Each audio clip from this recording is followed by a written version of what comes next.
Bonjour à tous et bienvenue sur ma chaîne YouTube. Aujourd'hui, je vais vous parler de la montée et de l'installation de la franc-maçonnerie en Turquie. On fait constamment le parallèle entre la Révolution française et la Révolution jeune turque. Et aussi, on compare le sultan Abdülhamid II au roi Louis XVI. On attribue à la franc-maçonnerie la responsabilité de la crise dans laquelle plongea l'Empire ottoman. La franc-maçonnerie a été introduite assez tôt par des étrangers dans l'Empire ottoman. Les loges ont été créées dès 1721 à Istanbul par des Génois, dès 1738 à Izmir et à Alep par les Anglais. En 1748, le sultan Mahmoud II interdit les réunions maçonniques. Les loges françaises d'inspiration révolutionnaire apparaissent en Turquie. Elles diffusent la plupart du temps l'athéisme et les principes démocratiques et républicains.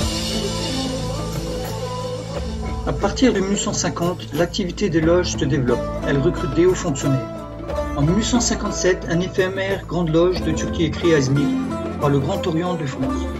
Le sultan Abdülaziz nomme des ministres et des fonctionnaires qui sont francs-maçons, comme Mehmet Rushdie Pacha, qui fut grand vizir, Hüseyin Avni Pacha et Midat Pacha, qui fut gouverneur, ministre et vizir. On estime à cette époque l'effectif des maçons à 300 personnes. Un rituel en arabe et en turc est créé pour les musulmans. Abdülaziz prolonge l'œuvre de modernisation de son prédécesseur. Des réformes sont entreprises, dont la création du lycée de Galatasaray, et les professeurs sont souvent francs-maçons.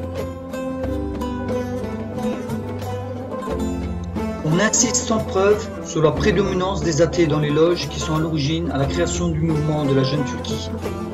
Les historiens modernes parlent des jeunes ottomans.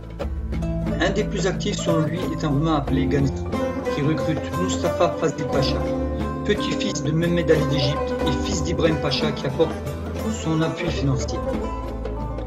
La jeune Turquie s'oppose à l'absolutisme sultan, qui allait devenir sultan sous le nom de Mourad V, fut également initié en 1872 dans la loge française Prodos, ainsi que ses frères Noureddin et Kemalettin.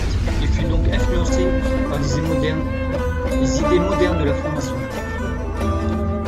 Il faut souligner aussi le rôle éminent du célèbre écrivain et journaliste Namık Kemal, qui fut l'un des chefs du mouvement des jeunes ottomans et l'un des plus actifs diffuseurs des idées occidentales.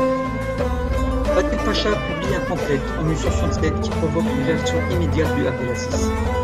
Il est banni avec ses compagnons, mais il se soumet et revient en Turquie et devient ministre des Finances en 1871.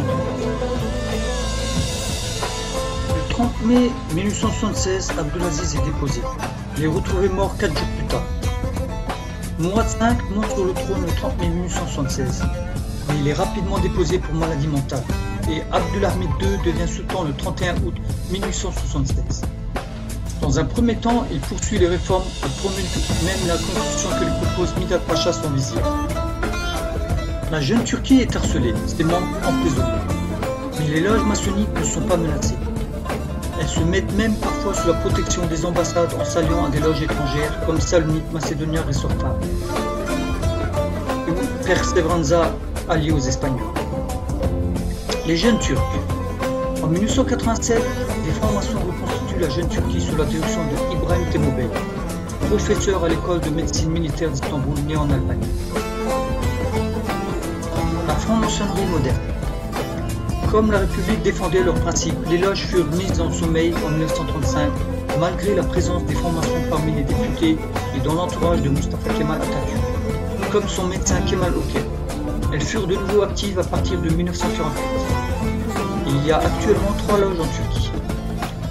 La Grande Loge de Turquie, Hür ve Kabul Edilmiş Masonlar Büyük Lokası, qui revendique 180 loges et 12 000 membres. La Grande Loge libérale de Turquie, Özgür Masonlar Büyük Lokası, issue d'un schisme avec la précédente en 1935.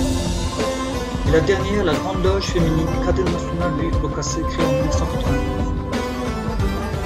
Voilà, donc